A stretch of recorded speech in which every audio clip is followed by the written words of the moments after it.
Hey, hello everyone, this is Deepika. Welcome to AD Commerce classes. Now, today in this video, we are going to discuss around 5 questions of a mathematical reasoning which were asked in December 2015. Okay, as we have earlier discussed 2019 December paper, 2018 both paper, 2017 both paper, 2016 paper, and this paper logical reasoning questions as well. Okay, in this video we are going to discuss these 5 questions. Okay, if you people have not watched those videos, please watch those videos also. Those are very beneficial from the point of view of your NTA NET examination, as I am covering the whole syllabus of logical of NTA NET paper 1 through question paper.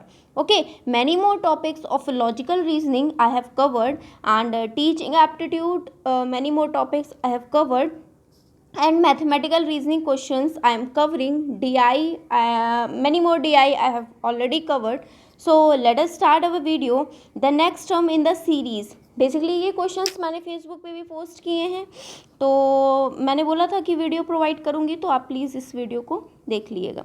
The next term in the series is 2, 5, 10, 17, 26, 37. Basically बहुत सरल series है, इसके answers सभी के सही हैं, but still मैं बता देती हूँ. आपकी सीरीज़ है बेसिकली बहुत सरल है, बट स्टिल अगर किसी को ना आए तो ये उसके लिए है. ओके, 2, 5, 10, 17, 26 एंड 37 है. ठीक है, 26 है, उसके बाद ये 37 है, उसके बाद का आपको ये बताना है. तो इन दोनों का डिफरेंस आपको पता है, जस्ट मैं नीचे लिख देती हूँ इन दोनों का डिफरेंस यहीं पे, या तो लिख 3 आया. 5 एंड 10 का डिफरेंस 5 आया. 10 और 17 का डिफरेंस क्या आया? 7 आया. मतलब ये बहुत ही बेसिक वाला मेथड है. ठीक है, 9 आया. 26 और 37 का डिफरेंस 11 आया. ओके, तो इन दोनों का, फिर इन दोनों का आप देखोगे 2 डिफरेंस आ रहा है, इन दोनों का 2 आ रहा है, इन दोनों का 2 आ रहा है, इन दोनों का 2 आ रहा है. तो ये सीरीज़ अगर आप ऐसे बनाओगे ना, नीचे 2, 5, 10, 17, 26, 37, वहाँ पे बेसिकली सही से बन नहीं पाई थी ये सीरीज़, स्पेस कम होने की वजह से. ठीक है, वैसे शॉर्ट ट्रिक से भी आप कर सकते हो, बट जिनको नहीं आता उनके लिए बिल्कुल बेसिक से 2 है, तो यहाँ पे आप 2 ऐड करोगे. 11, 12, 13, और 37 में 13 ऐड करोगे तो आपका आ जाएगा 50. तो आपका विदाउट एनी डाउट 50 हो जाएगा. ओके, सो इसका आंसर नंबर 50 हो गया. ये बेसिकली सबका करेक्ट है था, बट स्टिल मैंने बता दिया. Now we move on toward second question. A group of 210 student appear in some test. एक टेस्ट में 210 बच्चे अपीयर होते हैं. मीन एक जितने अपीयर होते हैं उनका उन बच्चों के 1/3 का मीन 60 है. ठीक है, जो रिमेनिंग बचेगा उसका मीन 78 है. तो मीन होल ग्रुप का आपको फाइंड आउट करना है. ठीक है, ये बेसिकली सॉल्व करने हम जा रहे हैं कॉपी पे. देखिएगा, बेसिकली पहले हम क्वेश्चन समझते हैं. ठीक है, 210 हैं बच्चे अपीयर हुए हैं टेस्ट में, उनमें से 1/3 बच्चों का मीन 60 दे के रखा है.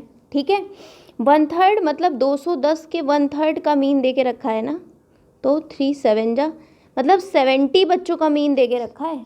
ठीक है, ये समझ में आया. रिमेनिंग बचे उन स्टूडेंट्स का 78 का, तो 1/3 का, तो आपका क्या आ जाएगा? ये आप एलसीएम लेके निकाल लो, है ना. 2/3 हुए, है ना. तो रिमेनिंग कितने थे? 2/3, क्योंकि 2/3 plus 1/3 is equal to 3/3 is equal to 1 हो गया. ओके, ये आपको समझ में आया होगा. तो 2/3 का जो है वो 2/3 का 78 है ना. तो आप इसको ऐसे भी समझ सकते हो, बट स्टिल माइनस करके भी निकाल सकते हो. 210 में से आप 70 लेस करके भी निकाल सकते हो. 7, 8, 9, 10, 11. ठीक है, माइनस करके भी आप निकाल सकते हो और वैसे भी निकाल सकते हो. ठीक है, तो ये आपके बचे रिमेनिंग 2/3 बचे, या आप 3 से भी ऐसे कर सकते हो. मैं पूरा बेसिक से क्लियर कर रही हूँ इस वजह से. ठीक है, तो आपको समझ में आ गया है कि 210 बच्चे थे, उसमें से 1/3 का मीन आपको दे के रखा है 60, 1/3 बच्चे 70 हुए एंड 70 हुआ, मीन आपका 60 दे के रखा है, रिमेनिंग 2/3 बचा, 2/3 का मीन आपको 78 दे के रखा है, 2/3 बच्चे आपके 140 हैं। सो क्वेश्चन बोल रहा है पूरे का मीन निकालना। मीन का आपको सबको फॉर्मूला पता है, X bar is equal to sigma X by N. ठीक है, अब देखिए आपको 1/3 का मीन 60 दे के रखा था, तो एक्स बार मीन दिया है, तो एक्स बार का मतलब ये होता है, एक्स बार मतलब मीन होता है ना, मीन ही तो होता है इसका मतलब। ठीक है, N number of items, number of item कितने थे, मतलब नंबर ऑफ आइटम्स मतलब 70 है ना, 70 बच्चों का है, तो एन आपके 70 हुए। सिग्मा एक्स आपको पता नहीं था, सिग्मा एक्स आपने निकाल लिया 60 इंटू 70 करके। ठीक है, 4200 आ गया, सिग्मा एक्स आ गया। नाउ दूसरा भी आप ऐसे ही निकाल लोगे। ठीक है, कैसे निकाल लोगे, दूसरा रिमेनिंग आपके 78 मीन दे के रखा है, मीन है ना, मीन ही तो निकालते हैं, और एन आपका 140 आ गया था। कैसे आया था मैंने बता दिया था, तो आपका सिग्मा एक्स आ जाएगा 140 इंटू 78। ओके, 140 इंटू 78 आप करोगे तो आपकी वैल्यू आ जाएगी 10920। ये भी वैल्यू मैंने कैलकुलेट की है इसलिए मैं बता रही हूँ, ये वैल्यू आ गई। ठीक है, अब आपको अगर पूरे का मीन निकालना है, X bar is equal to sigma X by N, तो आप कैसे निकाल लोगे भाई, आप ऐसे ही तो निकाल सकते हो। मीन आपको निकालना है, ठीक है, एन आपको पता है, एन आपको 210 पता है। ठीक है, एक्स बार आपको 2 के पता थे, एक का एक्स बार आपने निकाला है 10,920 और एक का 4200। ठीक है, ये दोनों एक्स बार आप जोड़ दोगे तो आपकी वैल्यू आ गई 15,120। ठीक है, अब आप इसे सॉल्व कर लोगे, X bar is equal to 15,120 divided by 20, तो आप इजीली इसे कैलकुलेट कर सकते हो। ओके, इसे आप इजीली कैलकुलेट कर लोगे तो आपकी वैल्यू आ जाएगी 72। 210 है, जस्ट अ मिनट, ये 210 है, आपकी वैल्यू आ जाएगी 72।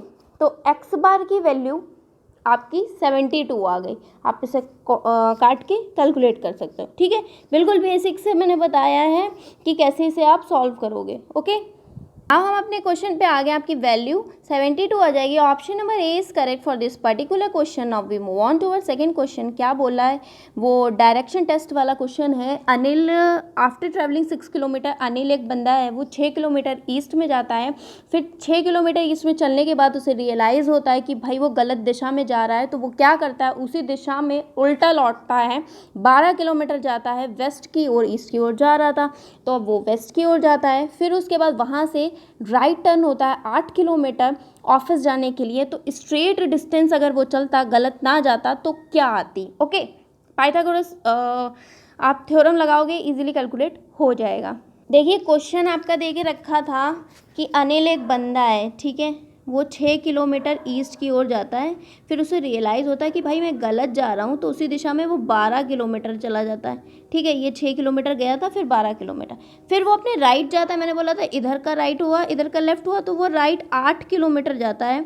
ठीक है, अब वो बोल रहा है कि अगर स्ट्रेट जाता वो ऑफिस, है ना, स्ट्रेट जाता, ये तो ये गलत चला गया था ना, अगर स्ट्रेट जाता तो ये डिस्टेंस निकालनी है। तो आप इसे पाइथागोरस थ्योरम से आप इजीली निकाल लोगे, ए बी सी, तो आप ऐसे निकाल सकते हो ना, ए बी का स्क्वायर इज इक्वल टू ए सी का स्क्वायर प्लस बी सी का स्क्वायर। तो ए बी आपने मान के रखी है 8 हो गया, ए सी आपने मान के रखी है, ए सी आपको पता नहीं है, बी सी आपकी 12 की बी सी आपकी ये 6 होगी ना, ये 12, ये 6 है तो ये भी 6 होगी ना, तो ये 6 होगी।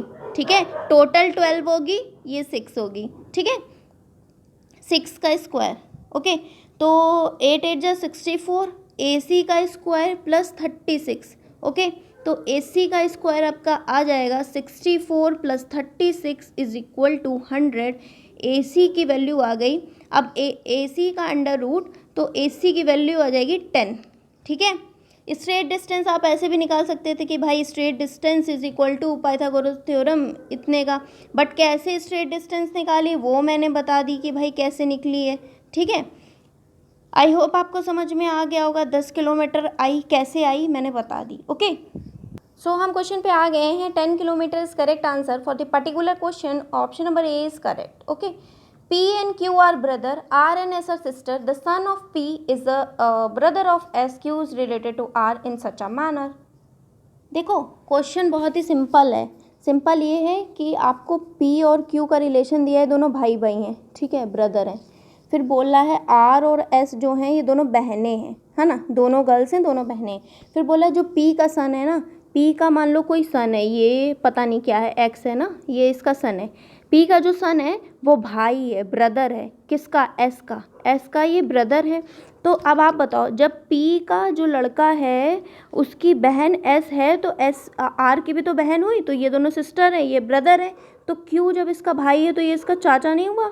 तो Q और R का रिलेशन आपसे पूछा है, सिंपल हो गया, अंकल हो गए ये, Q R के अंकल हो गए.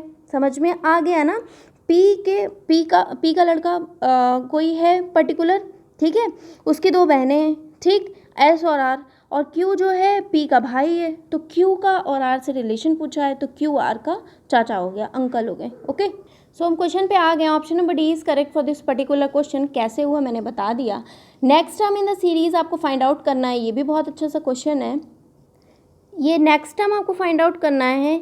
B2E है आपके पास, D5H है आपके पास, F12K है आपके पास, उसके बाद H27N है. ओके. थोड़ी सी स्पेस कम हो गई है तो आप वैल्यू पुट कर दो. B क्या है, एक एक की वैल्यू पुट करते हैं, ठीक है. B2 है, D4 है, F आपका 6 है, H8 है, तो यहाँ पे 10 आ जाएगा जो भी आएगा. तो 10 किसकी वैल्यू होती है? सबको पता है 10 J की वैल्यू होती है. ओके. 2 है, 2 के बाद 5 आया, 2 के बाद 5 आया, 3 का डिफरेंस है, 5 के बाद 12 आया, मतलब 5 के बाद 12 आया आपका 7 का डिफरेंस हो गया. फिर 12 के बाद 27 आया, मतलब 12 के बाद 27, 15 का डिफरेंस हो गया, है ना. ये चीज़ है. बट आप ऐसे भी इसे समझ सकते हो कि ये ऐसे तो कैलकुलेट होने में प्रॉब्लम आ रही, थोड़ी सी सीरीज़ का वेरिएशन है, तो आप ऐसे कैलकुलेट कर सकते हो कि 2 और 5 में आप ऐसे कैलकुलेट इसे कर सकते हो. जस्ट अ मिनट, इरेज़र कहाँ है? हाँ, अब इसे हम कैलकुलेट करते हैं. Okay, just a minute, wait. आप ऐसे कैलकुलेट करोगे तो आपका इजीली कैलकुलेट. 2 × 2 + 1 5 हो गया, ठीक है. फिर क्या किया गया है? 5 × 2 + 1 10 + 2, ठीक है, ये कर सकते हो. फिर आप करोगे 12 × 2 + 3 कर दोगे, ठीक है. तो यहाँ पे आपका क्या आ गया? 2 2 × 4 1 5, ये 5 वैल्यू आ गई. 5 2 × 10 + 12 आ गया, 12 24 24 25 20 27 वैल्यू आ गई, ठीक है.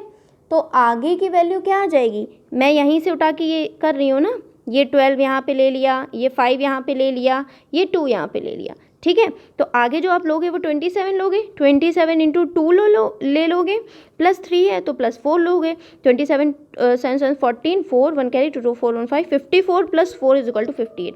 तो आपकी वैल्यू आ जाएगी J के बाद 58 आ जाएगी. कैसे आ जाएगी मैंने बिल्कुल क्लियर बता दिया आपको, ठीक है.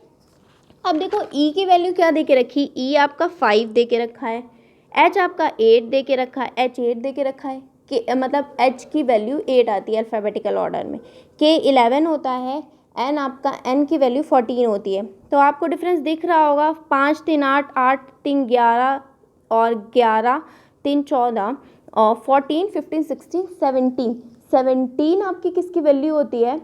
17 आपका Q होता है, तो Q आ जाएगा, ठीक है.